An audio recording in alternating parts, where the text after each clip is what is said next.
Hello, this is Dan Allford, and you're listening to Dan's Cadre of Experts.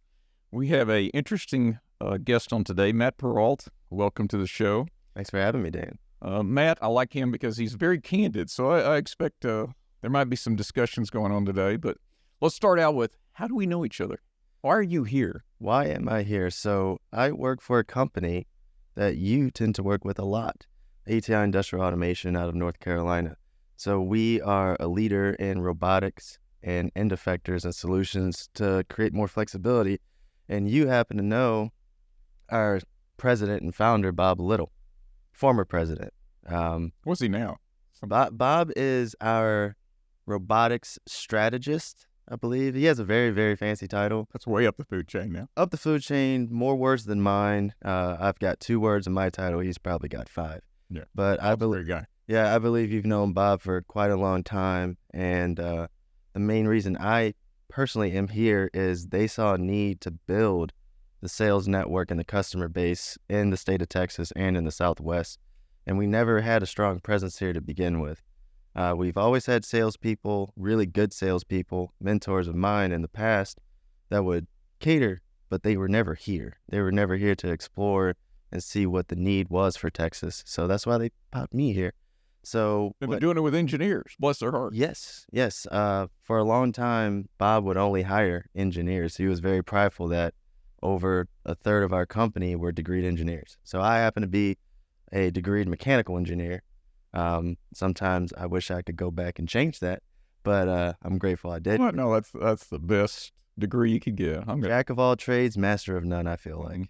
So we probably should put the disclaimer in. The opinions today do not reflect those of ATI. They do not. That is the connection we have.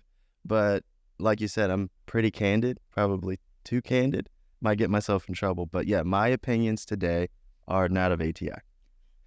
Very good. And you're here today also to do a First Friday lunch, doing some pretty cool stuff with simulators for aircraft, but anybody that missed it, that's their loss. Yeah, thanks for the opportunity to do this First Friday topic. It's a real showstopper of a topic, a cool subject. It was a terrible title, by the way. I didn't make it. Is that Johnny? No. I thought it was catchy.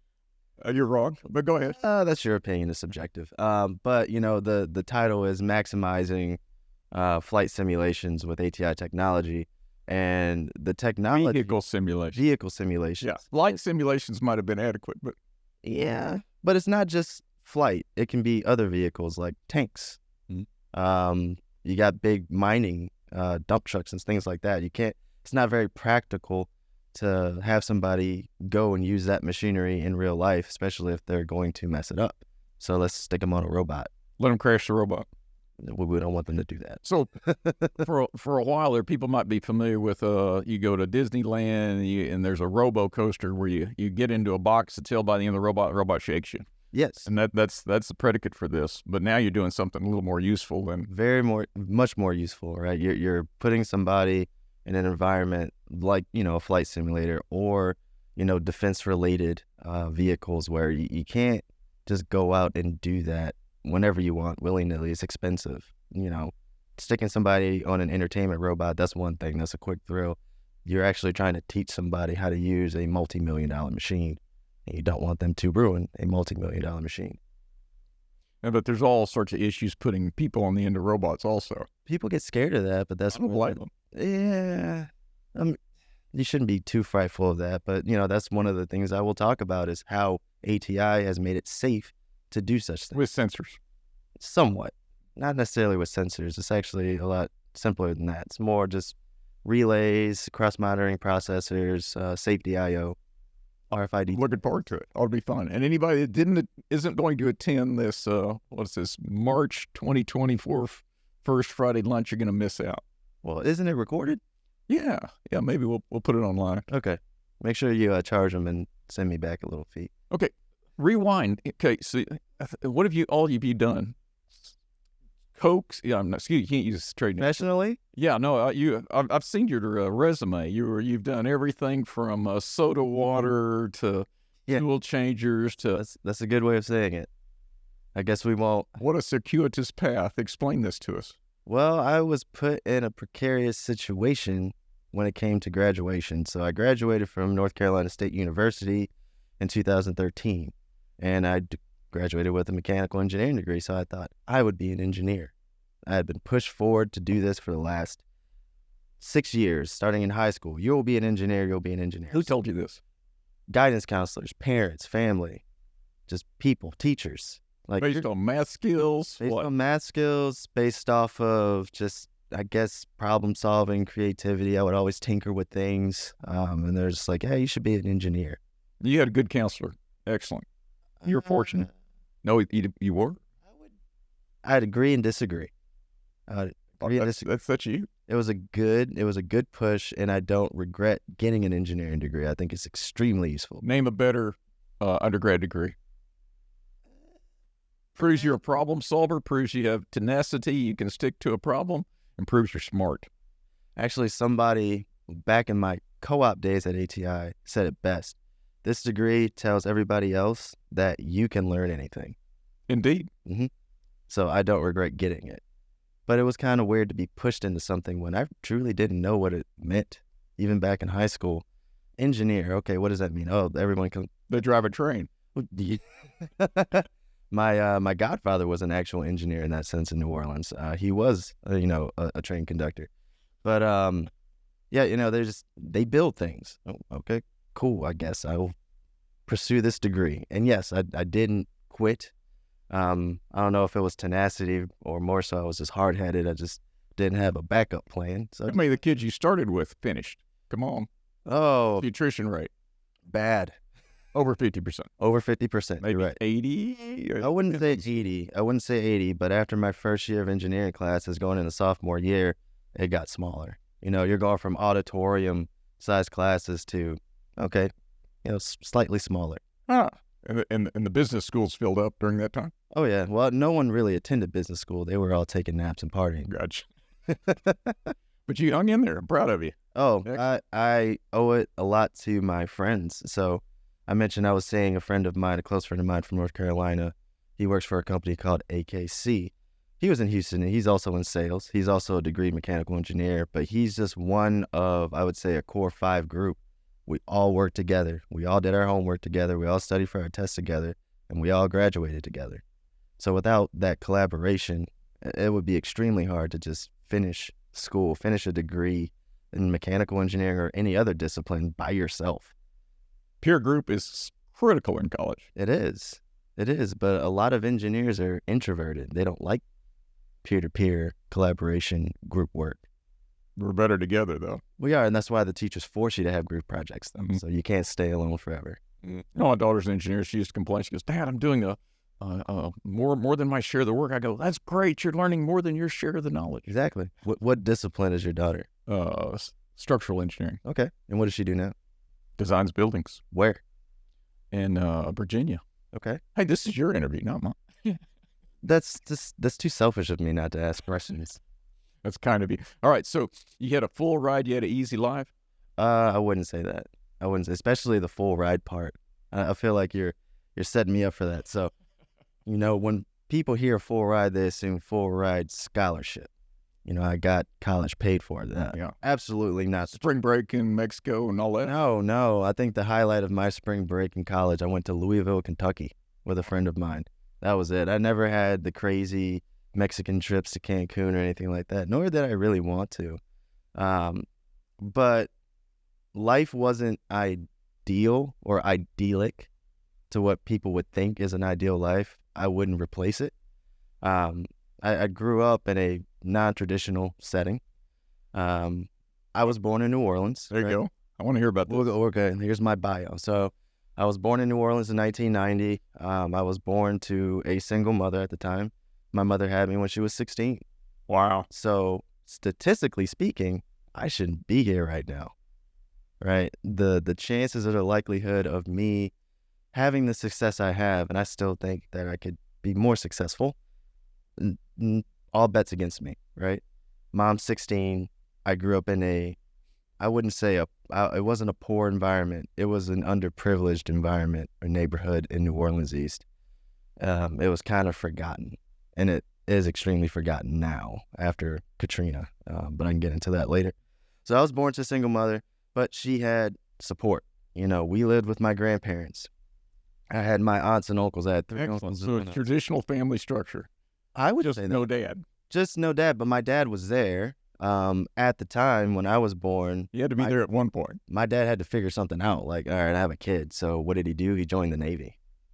So he went out to, figure out, okay, my plans got, shuffled around. What am I going to do? I'll just go here. They'll feed me, they'll clothe me, they'll pay me, they'll educate me. And that's what he did. And I got to see my dad. It wasn't like he was gone. I got to see him. It's just, it wasn't in one household with mom and dad married. It wasn't like No apple pie and no, I don't like apple pie, man. I like beignets. That's my favorite dessert. So it wasn't typical. It wasn't what you would see in a picture book in a movie, but it worked. I got to learn from my grandfather, who was a master mason. He used to take me on jobs when I was little, and I would earn money.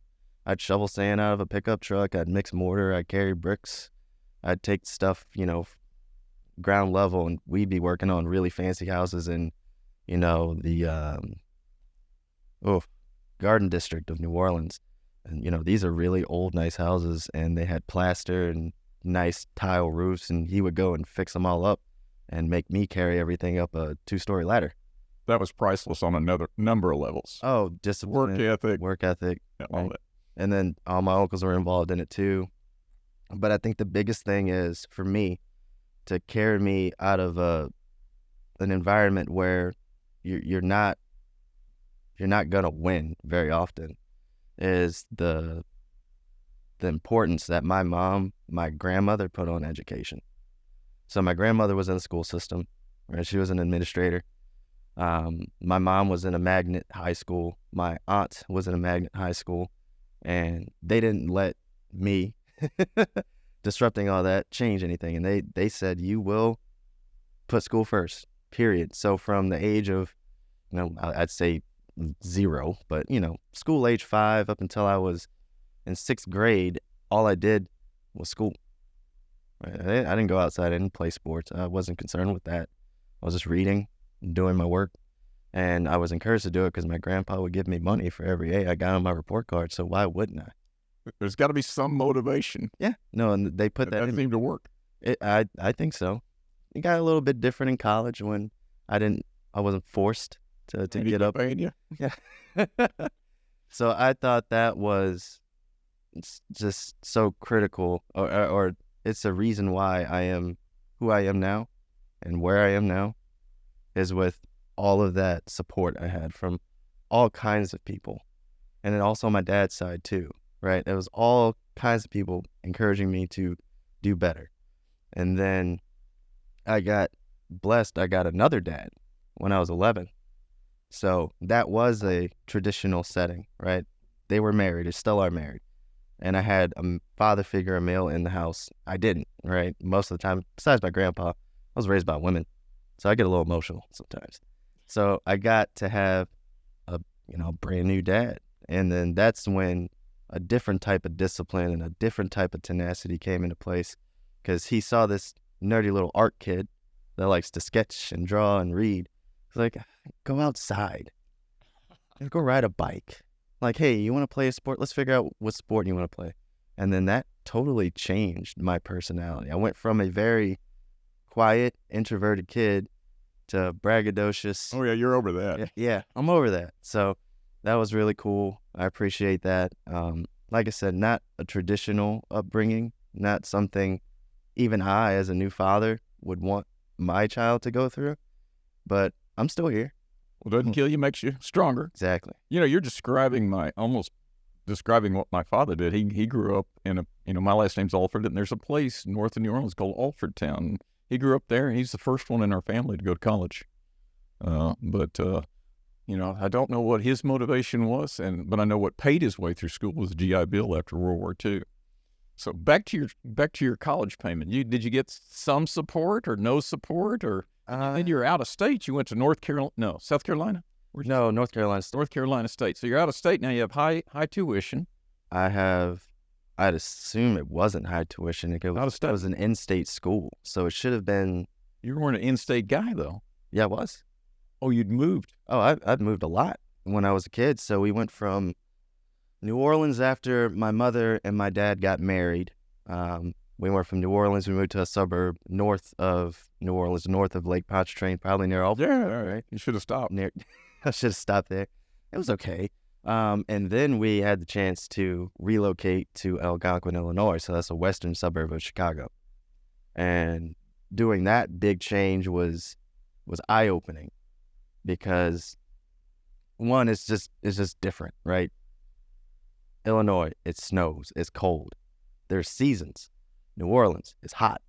And then it's maybe not so hot. And it's humid. Yeah.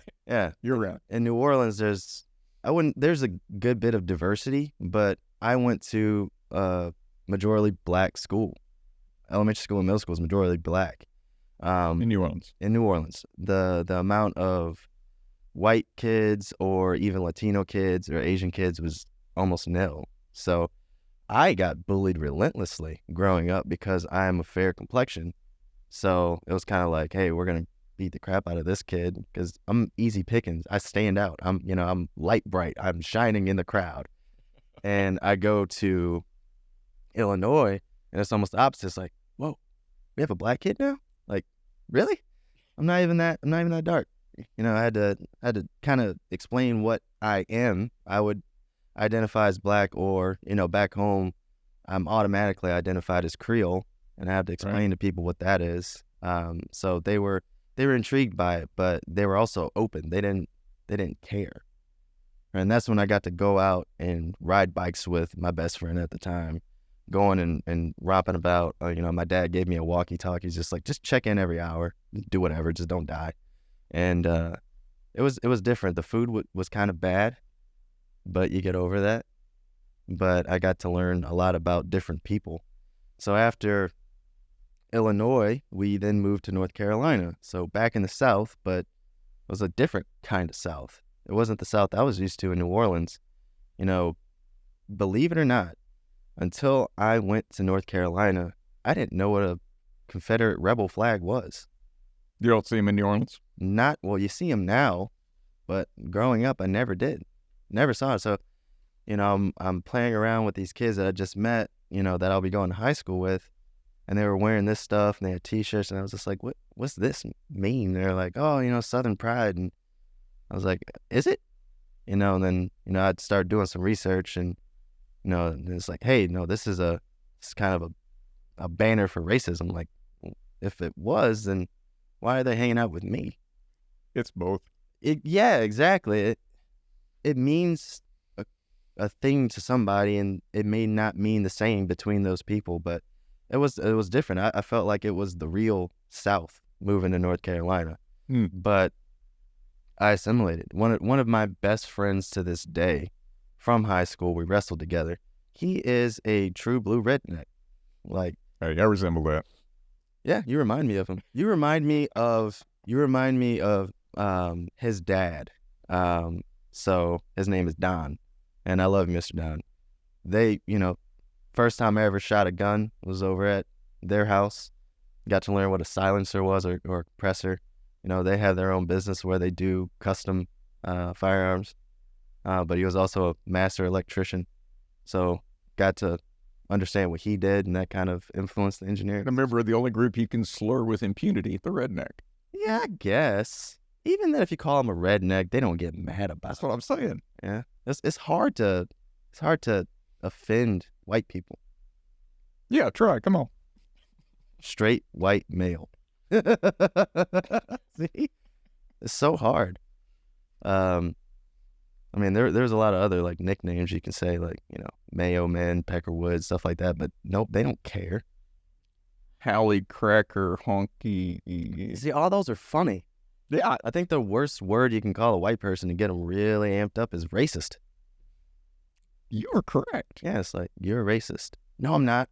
Well, why you get so mad about it? Interesting. Yeah, it's hard to offend y'all. But, but they're good people. But society would say redneck. And they may, take that as a, prideful. It's like, yeah, that's right. Just like you call me a Yankee all the time for no reason. just because I lived in Michigan for 5 years. I'm a Yankee. So going to North Carolina, went to NC State to get back on track here. Finished high school. I graduated second in my class. Excellent. So you go anywhere you want. Supposedly. What do you mean? So it was a small little country high school. So Doesn't matter. doesn't matter, but I applied to NC State. It was a great engineering school. I got in. I applied to Georgia Tech. I got in. I applied to Tulane University because my mother made me do it. Got in. I applied to Michigan State University because my dad made me do it. Got in. I applied to MIT just to see what would happen. I got one interview. That's about it. My daughter applied. She didn't get in. She cried. Worked out fine. Boston's cold and I don't want to live there. They don't grade you. Undergrads don't get grades. I did not know that. Yeah, you can't brag about your GPA. Interesting. So no regrets on the... No regrets at all. I just did it to see what happened. And I also applied to Duke. And I was considering Duke just because of the name, right? The prestige that's attached to that until I saw the price tag.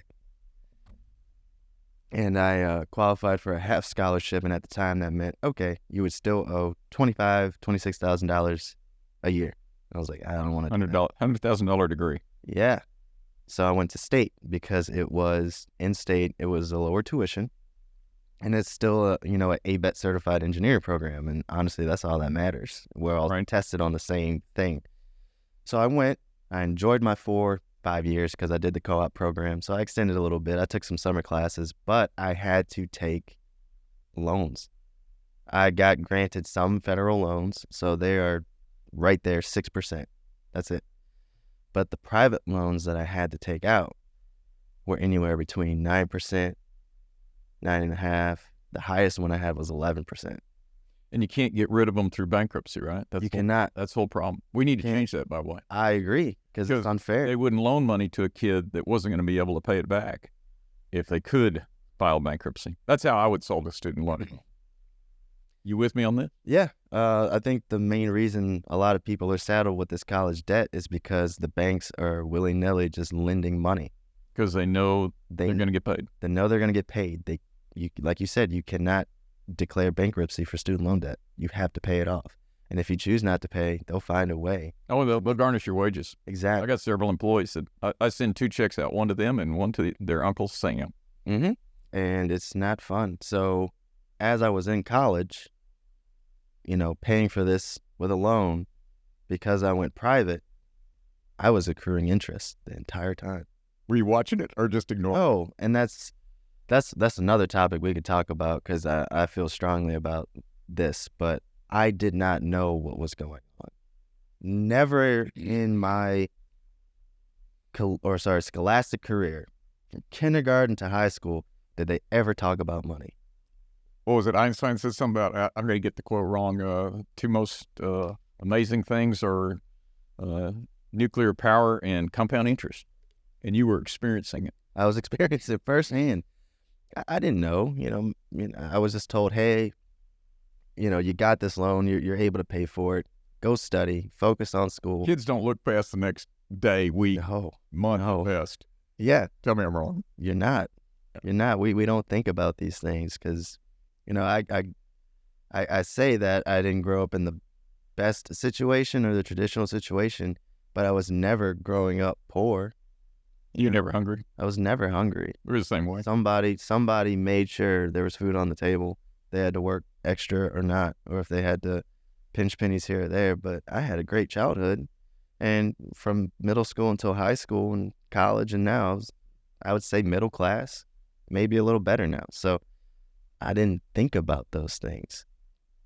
And, so I'm getting compound interest while in school. The day I graduate, What was your total debt at that point? You want to guess? I have a son-in-law with $250,000. It couldn't have been that much. It was not $250,000. But I think the average is $40,000. It was supposed to be around 48. It was 108. $108,000. Wow. So okay. Oh, okay. It was 25 a year. Yeah, okay, that's rough. Yeah. and then the government forgave you. No. Oh, what happened? You're talking about the laws that were passed in the last 4 years? Right.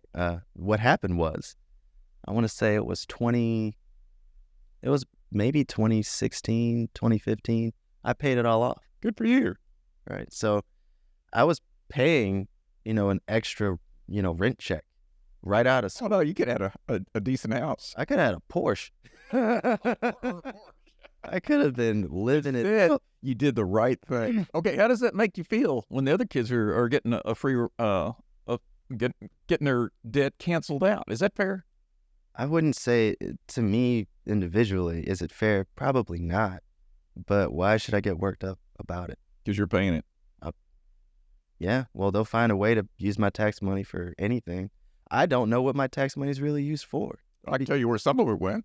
Probably there, but The guys that weren't responsible and didn't pay off their debt. well, if we go down that rabbit hole, there's a lot of people that make up rules or institute actions and, hands off. I didn't do it, and they get off scot-free.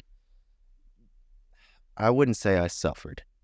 It was just I couldn't get some things that I wanted now. I had to budget. Still no Porsche. Still no Porsche. My sports car days are over for now, but I'm not in debt. It stopped. That's got to So- feel good. Oh, it is. I'm friends with a lot of professionals, medical engineers, and they still have to pay it off. Yeah. Right. And it's even gotten worse because I'm in my 30s now. A lot of my friends are married or getting married. Their spouses have it too.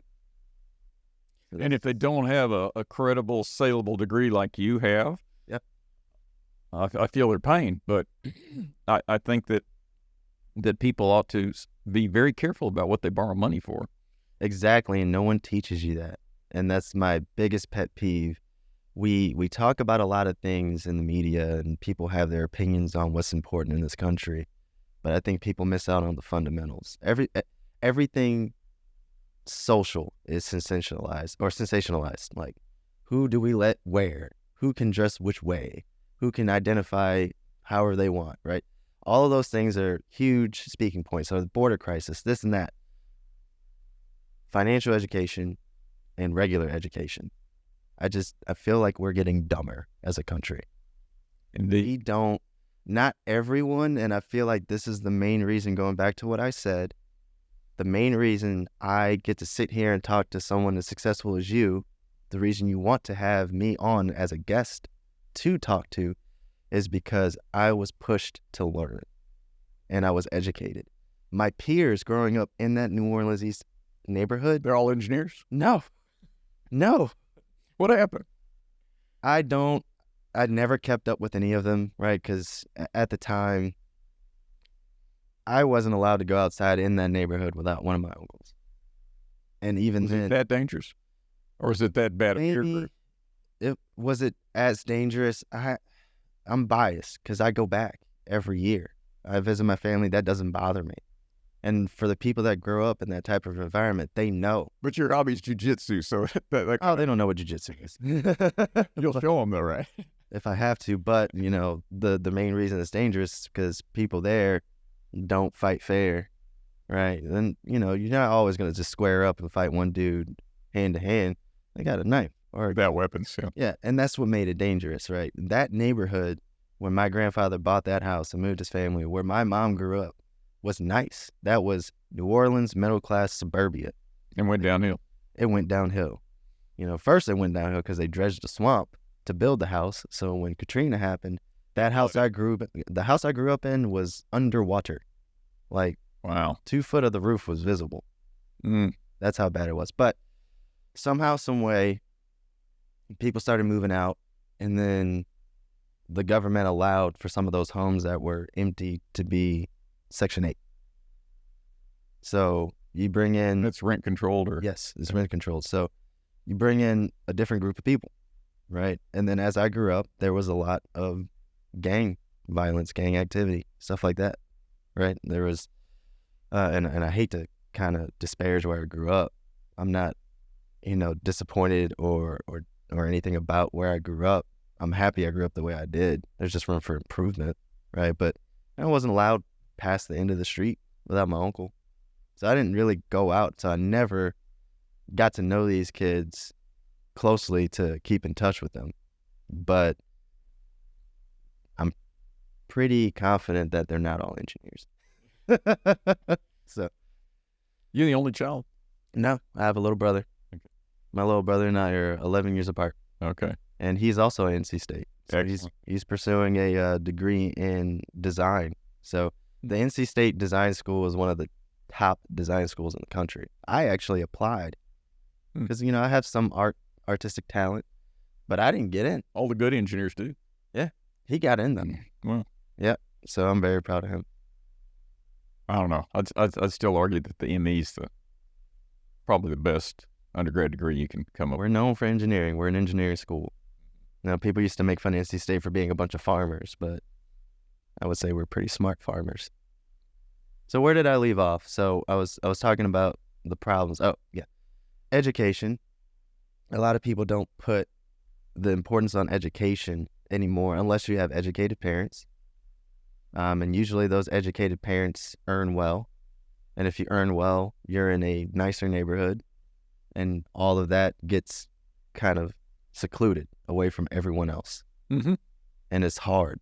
Like, when you don't have good teachers, you don't have peers that take things seriously, why should I? Well, you don't even know what the options are. That's why we let kids come to ARC. We got the shadow program, and they spend 3 days working with electrical, mechanical, software, process, and welding engineers.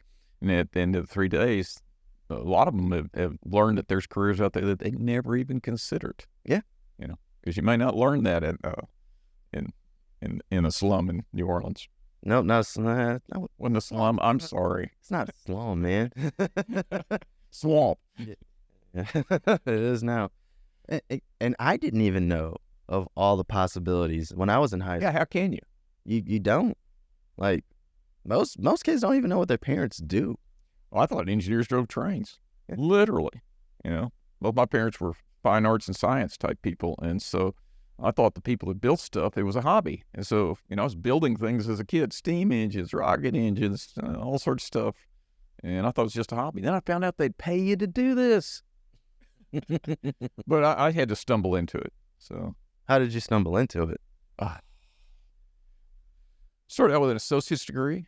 I went to work for Hughes Tool and immediately was behind the curve because I needed a bachelor's, working in the research lab. And I saw all the possible fun stuff to do, because the rock bed industry is fascinating. We use advanced technology, electron beam, all the cool welding processes. And so I had to finish in a 2-year degree in order to figure out what I wanted to be before I grew up.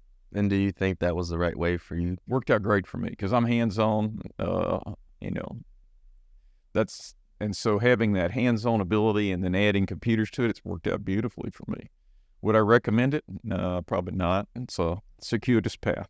Well, I'm surprised you say that. One of my best friends to this day, and I won't drop any names, but he has an associate's degree in engineering technology. Mm-hmm. One of the smartest guys I know, period. And he's never wanted to pursue a 4-year degree. You don't need to. Exactly. No. We've got several 2-year degree guys here. They're doing great things. And that goes back into what I'm angry about. As education, the financial education, kids get pushed to get 4-year degrees. Oh, it's so wrong. Constantly pushed to get 4-year degrees. Go to college, go to college, go to college. Okay, cool. Most kids, I'd say 4 out of 5, if you picked them, their freshman year, they don't know what the hell they want to do. Undecided is the biggest major. And it changes. There was a thought I did have my sophomore year when I had to drop my first class, and I was I was just embarrassed. I had to tell my parents, hey, I dropped physics 201. I'm like, what? And I was expecting, why'd you drop that? What was your grade? You had a C? You failed a test? Because when I was in high school... He's average, by the way. Not in my household. My household, Mama said, if you don't come home with an A, you don't get to play sports. She told my coach back when I was in AP Bio that I got a B. I got a B on the test. And she's like, sit him. Wow, she's hard. I didn't play the first quarter. She was hard. But so I'm kind of scared. I'm still to this day scared of my mother. But how do I tell her I dropped a class? So I call her and I say, hey, got something to tell you. She's like, what? I was like, I dropped physics. I'm going to take it in the summer. She's like, oh, okay, whatever. I was like, well, what changed? What's going on here? And then she told me, when I went to school, I failed calculus twice. Oh, well. It's a big difference between high school and college, particularly if you're going to be an engineer. Oh, well, yeah. So it was cool. But a lot of those other kids, like I mentioned, they go into school and they don't know what they want to do. And if they had loans just like me, they're accruing interest. And they're going to pay for that indecision later when you don't need it. I mean, right now we have a need for skilled tradespeople. Indeed. And the reason why no one wants to do it is the stigma. Oh, that's a lowly position, right? Oh, I got to work with my hands. It's hard. Some of it isn't. And then It's a lot of fun. some of it could be fun. If, Very satisfying. I know electricians, they make a lot of money. There's a chance you can electrocute yourself if you're not smart, but it is fun. And that's another thing. Kids aren't told how much they could make in these positions, these skilled trades. How did you know what my blog on a week from today is going to be on? There was a great article in the Wall Street Journal, and it says that over half of the graduates in the last 20 years or so, I forgot the time frame, are underemployed with bachelor's degrees. And engineers were at 70%. That's good. And then some of these other degrees, which aren't very profitable, were down at around 30%. Using their degrees. And I'm going to blog about this because I want people to think about what they're going to encourage their kids to get into. You want them to get into something that will at least pay the debt. Correct. And like you said, there are values to these different degrees, engineers being one of them. A lot of places, including financial institutions, will only hire engineers for analyst roles because they can solve problems. They can stare at spreadsheets all day, but they're trying to come up with a process to understand what the forecast is going to be. So I'm going to find somebody really good at math. I've seen the same thing. Companies will only hire engineers for project managers. Problem solvers, they can get to the end of a project. I was hired. Can I say the name of these companies on my resume? By the way. Okay, I was hired by Anheuser-Busch in 2013. They make beer, right? They make beer. I mean, they also make the beer that you like to drink, but that's a little bit too weak for me. That's just fizzy water. They solely hired engineers for their management system. They called it the Brewery Leadership Program. I don't know what it is now, but they hired only engineers to come in and manage grown people, manage processes. So I got put in the logistics department. So I'm running a warehouse. I'm also in charge of dictating who needs to do what to people that are old enough to be my mom and dad and my grandma that are also union. And I'm 23 years old. How'd that go? It went well because I gave them respect. There you go. Right? They saw me and I wasn't barking orders. I was mentored by 3 very different, more senior group managers that were doing the same job I did. They were training me. One of them was laissez-faire. One of them was a drill sergeant. And the other one was, hey, you got to respect these people, right? You can't do what they're doing. Yeah, unless you want to do every one of their jobs. Yeah. And show them some respect, and oddly enough, they'll show you respect. And I did their jobs. Like, on night shift is where I could do it, right? Day shift, you got all the brass walking around. Like, that's not safe. You can't do that. Or union shop steward sees you on a pallet. Or there's another grievance. Yeah. So I would learn all the stuff on nights, and that was my favorite shift, was nights. But it's just a matter of respect. I didn't know what it took to put a can of beer in a box and stack that box on another box and put it on a pallet and ship it outdoors. And the quantities y'all were doing, like how much were y'all making a day? These numbers shock me. I think for one of the lines, it's been a while, right? For one of the lines, the fastest ones were the 12-ounce beer can lines. We would pump out 26,000 cases a day over, 20. You had multiple lines. There were 8. So multiple can lines, several 12-ounce bottle lines, 40-ounce lines. $1 million something a day? Who's drinking all this beer? Americans. Oh, there you go. Right? Beer is it's like recession-proof. When times are good, people drink. When times are bad, people drink. Drink more. It's a cash cow. And, this was in Cartersville, Georgia. We were classified as a C brewery. So we were big, but what made it special is we would do a lot of different products, right? It wasn't just Budweiser, Bud Light, Michelob. It was Busch. It was Goose Island. It was Shock Top. It was a lot of those things. Whereas Houston is even larger. It's like double that output, but they only do Budweiser, Bud Light, and I think Michelob Ultra, because they can't handle all the other cool stuff. At least that's what I was told. So that's where I started out. So they hired engineers solely for management. Our job was to analyze, come up with a solution, and improve. So we would always do Kaizen walks. We would always try to do some sort of improvement project and just try it out. It was kind of like a little sandbox where we got to do things. So was my engineering mind flexed? A little bit, but not enough. So I kind of got tired of it. Had to go. But there was another reason, right? Love was in the air. So I'm a romantic really only for my wife. So at the time, we met in college. We dated for the better part of our college careers. But come time for graduation, she didn't have a job yet. She graduated with a marketing degree. And I was trying to find a job, and I found one in Atlanta. And by the time I accepted my offer and we thought, we'd move together, she got a job in Texas. So flying to see each other. Yeah, flying to see each other every month, kind of got tedious. It was something to look forward to, but it was a lot, and the time. And it's a good question. Who wins? Who do you think would win? Traditionally. Yeah, who would win? The hairy-legged guy wins. So I wouldn't say she won, but I looked at it and I went, I have an engineering degree. You can go anywhere. I can go anywhere. And she had a good job. Yep, she had a good job.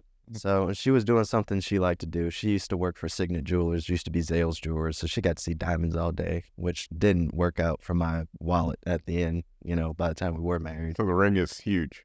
I would say so. Okay. I remind her of it every day. Look at that thing. So I moved to Texas, and this time I got a job with Guardian Glass Industries on a float line. So are you familiar with glass float lines? Oh, I think it's fascinating. So you have to, the way you make glass is you pour it over a high temperature liquid, right? Exactly, and it just floats. Isn't that amazing? It is. That's how you make flat sheets. That's how you make flat sheets. I love engineering. And it's really hot on the furnace side. I didn't work on the furnace side. I worked at the glass packing side. So my job was supervising men, lots of men, 16 people, to physically take the glass off the line, sometimes crack it to get to the right size after it was scored, right, and just pack it by hand. Sounds like a robot ought to do this.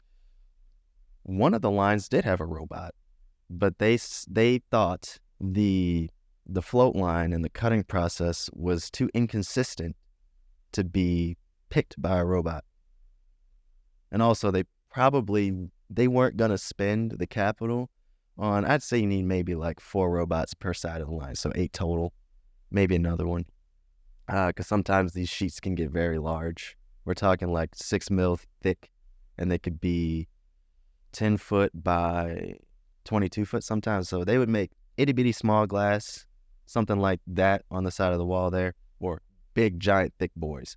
And we'd take these giant things they called them Zimmers. It was just a big ergonomic gripper, and they'd all stick it down. Suction cups, I assume. Yep, 3 guys on each side lifting this giant thing. So that was not fun at all. I mean, to go back on my comment, robot job. No capital. I think they were cheap because they still made their employees in the year of 2015 clock in and out with punch cards, physical punch cards that I had to take and then check every week for payroll. Bleeding edge technology, right? Yeah. Hardcore stuff. So got tired of that real quick. But you're near your girlfriend at that point. I'm near my girlfriend at that point, but I had to commute an hour there and an hour back. And then I was on a weird swing shift where I'd work 12-hour days one week and then go to 12-hour nights and then go back to 12-hour days. But instead of working Monday, Tuesday, Wednesday, I'd work Tuesday, Wednesday, Thursday, Friday. And then they would change again. So there was 4 distinct weeks, and those days were different. And then it was nights and days. So I was a zombie. I was taking melatonin just to try to sleep. I was not enjoying life at all. I couldn't get an engineering job. I would get interviews, and I would apply for entry-level positions, and I would be told, you're overqualified. Well, how so? Age. And I said, well, if you could offer me this job, how much would it be? And they're like, this. I'm like, okay, I'll take a little bit of a pay cut just so I can get I've the done it before. opportunity. It's called education, cheap education. Yeah, and they wouldn't do it. They wouldn't do it. I somehow got pigeonholed into this industry, and that's also something I think still goes on to this day. I get calls about production supervision and management all the time just because it's on my resume. Take it off. That's a good point. Maybe I should. Yeah. So after Guardian, I decided this sucks. Somehow I got hooked up with a recruiter for PepsiCo. And I was thinking, oh, this is just like beer, just alcohol. You take the fermentation out, this should be a lot easier. It wasn't. The grass is not always greener. That's what I've learned. Like throughout my entire career trajectory, the grass is not greener. Something's always. And there's always trouble. Whatever you're making, it has its own form of trouble. It might look greener, but there's a lot of shit on the ground to make it. So I got to Pepsi, and it was just an amalgamation of all the things I hated about manufacturing. The thing I hated at Anheuser-Busch is I wasn't being an engineer. I was doing shift work. I was working with people, and that was fun. But I wasn't engineering anything. I wasn't using, the skills, the problem-solving skills, the math skills, the physics skills, none of that. None of that was being used. I get to Guardian Industries, not using engineering again, but my workforce, they don't care. They weren't unionized. They weren't making good money. They were getting penalized for silly, trivial things like I showed up 5 minutes late because my kid was a little late to get up, or my kid was sick, or I got a flat tire. Zero tolerance. I had to write them up. I complained to HR on their behalf. I still had to write them up. And then I get to Pepsi thinking it'll be easier. I'm familiar with this. Absolutely not. I was on straight nights. I was in charge of the bottling lines. And when I came in, I had a good group of employees. I had 2 all-stars. One of them hated talking to people, and everyone said, hey, leave him alone. I'm like, well, why? I start to talk to him and get to know him. Yeah, leave him alone, but you don't have to bother him. He's going to do his job. And then I have another all-star that can do every machine in the plant. And then I had some bad eggs. Sounds like life. Yeah, but no one took responsibility for cleaning up the bad eggs. So I did, because I didn't want to deal with it. That's when it got bad. I got rid of the bad eggs. They just weren't performing. Good for you. It benefited everyone. They might not have recognized it at the time, but they didn't. They were too scared. And I needed to leave and go find a place they fit. Yes. They didn't fit there. But everyone else in that position, that I was in, my peers in supervision, they were just too scared. Or they got put on a shift with their own crew, so they didn't care, right? So I got rid of these bad eggs, and I went to my manager. I was like, okay, I need to fill these positions. He's like, all right, great. When are you going to hold interviews? And I said, what? Back up there. How am I going to hold interviews when I'm on night shift? I don't think most reasonable people want to interview for a job at 8 p.m. And he said, well, you have to figure it out. So I would have to come in early just to interview people. And sounds like a salaried position. Yeah. And here I am whining. But what I will whine about is those positions are still open. Guess who ran the machines? Guess who had to give breaks? Because my employees needed breaks. But yeah, I'm salary. Whatever. What's lunch? Get out there. That's for other people. Right? So I had to do all this. The equipment wasn't really taken care of. And you're making a product that had no real value to humanity. No, it makes satisfaction you get. It makes us unhealthy. Right. It's worse than beer. The worst thing I've ever made was a disposable microwave cookware. And it took me a while to get the machine to run, but it made me feel dirty. I'd created a product that had absolutely no purpose in the world. Yeah. Besides making more junk. You know what's great about beer? If you drink too much of it, your body tells you to stop. With sugar, that's like negative feedback. Yeah, it's engineering. Yeah. With sugar, you just drink it, and then add on, not to talk shit, but Anheuser-Busch would treat their employees well, and they did. A lot of perks. Pepsi, 0 perks. Nothing. I would have to write up people if I saw them taking a drink off the line. just which had no value. Yeah. Now tell me the container didn't cost more than the liquid. It did. I know. It did. So it just wasn't the place for me. So I was at a point where I wanted to pull my hair out and burn the building down. That's when you should leave. Yeah, no, I did. Surprised you lasted. And that's where networking and leaving lasting impressions matter, because I called my former boss and my mentor at ATI, Brian Woodleaf, and I said, Brian, I need help. Is there anything? And he made it happen. The next day, I had a phone call with HR. They're like, yeah, we got a job for you. It's in Detroit. Will you take it? I was like, yes. Immediate answer was yes. And were you married at that point? I was not married. We were still dating. We were living together. So you separated again? We separated again. Wow. Right, so you are a searcher. We had been dating since 2009, and this was 2016. And I went up to Michigan. I interviewed. I got the job, and I said, "Hey, this is going to be good for me and overall us." And she agreed. So I went to Michigan, and we did the same thing every month, back and forth, back and forth. Absence makes the heart grow fonder. It does. And after all these years, we can still stand each other. But now we're in the same house. Yeah. Now you're married. Now we're married. We have one daughter. She 3, 4. She is 1.5. Oh, 1.5. Little. Yeah, and I love it. Cherish these times. It's so silly to say it because everybody's capable of doing it. But being a father is awesome. Everybody can do it if you're a man, right? You make a kid. You can be a father. You can be a dad. But I feel like it's special because this is mine. And this is my chance to try to teach her all the things that I learned a little bit too late. Because that's the whole purpose, right? You're trying to make the next generation better. So I think it worked for me. My mom, my dad, my other dad, my grandparents, they all made me better than what they were, I think. So hopefully this one will get PhD and buy me a sports car.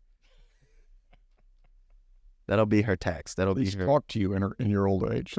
Yeah, that would be nice. So, yeah, I'm happy now. There's a lot of things that I could whine about. You know, in my generation as millennials, we whine about things. Houses are expensive. How about this $30 trillion debt I'm going to leave you with when I shuffle off this? I'm going to shuffle it right to the next generation, and that's the unfortunate thing. Like, how do we fight that? How do we pay off our debt with all of these supposed responsibilities we have as a country by going out and policing the world? Everybody complains about us and how we interfere in metal, but then as soon as something happens, well, what did you do? Well, why do we have to do it? I think that's why the kids nowadays have no appreciation for compound interest and such, is because they're seeing that our leaders are spending with complete abandon without concern over debt. So why should they be concerned with a little $100,000 student debt? No, I'd like to apologize to the next few generations for the debt that we're leaving them. It's regrettable. Just somehow they keep printing money and they keep the machine burning. But they start to believe it's real. They say, modern monetary theory says we can print with complete abandon, and that's not true. Because I saw it, I've got a $10 trillion Zimbabwe bill pinned on my bulletin board to show what happens when you print too much money. Mm-hmm. But I guess we're just hoping it won't be on their ship. Mm-hmm. I wish I knew the answers to how to make things better. And you could say, we should all as individuals kind of take care of ourselves and do the right thing, and maybe it'll solve the whole problem. I just, like you said, I thought it was $32 trillion. What's a couple trillion among friends? Yeah, how does the population of the United States, what are we at, like 250 million? Something like that? Well, do we just stop borrowing money? No, we'll default on it eventually. Yeah. But as long as we're a reserve currency, life is good. But when we're not, it won't be. Yeah, and I feel like that's why the big military-industrial complex, I'm like putting on my tinfoil hat here, keeps on rolling. Right. To make us the reserve currency. Like, hey, you will comply, right? The beatings will stop when morale improves. So use this money. Well, didn't Eisenhower warn us about all this? Yeah. And I'm surprised he didn't get offed right after that speech. But it keeps the machine keeps rolling. I mean, as they always say, you know, if you're not liberal when you're young, you're heartless. But if you're not conservative when you're older, you're brainless. I have developed conservative thoughts, but it's not the conservative like label that the media likes to keep placing on things. Like I just like, hey, stop spending money. Yep. That's it. Stop spending money. That doesn't mean I'm a, you know, bleeding Republican, whatever. They you know, I don't care. Right? I have my opinions on individual issues, but when it comes to our debt and finances, stop spending money. And why are you spending money on this? Why can't we spend money where we need it? Like, once again, education. Everybody defines need differently. That is true. Everybody does define need differently. And maybe we need more missiles and anti-air defense systems to prevent all the nasties from coming over here. That's cool too, but I feel like we're raising a bunch of dum-dums in a nation that aren't going to carry us well into the future. So what's more important? People. The now? People is all there is in the world. Yeah, exactly. And I don't feel we invest in people the right way here. And I wish that would change. I don't know how to break this to you, but you got an appointment in 5 minutes. You got to do a lunch and learn. Oh, I have to talk again? Yeah, you have to talk again. So we're going to have to kill this off, but obviously you're going to have to come back because there's a couple things we didn't hit on here. I know you had a whole list. Oh, yeah, now we haven't even got to start it, but that's okay. We'll get you back on. Okay. But there was one thing, I don't mean to be indelicate or insensitive, but I heard last night that you were lapped several times on bicycles by people on Medicare. I feel like you guys were using performance-enhancing drugs. My equipment was ill-suited for the task at hand. And that's one of the topics we didn't cover was your jiu-jitsu experience. So I feel like, in the interest of fairness, what we should do is have a rematch. And so you and I need to grapple. And I would love that. Okay. And so we're going to have Johnny film this. And then if I win, then we're going to tie it on to the end of this episode. Perfect. When do we start? Now. All right.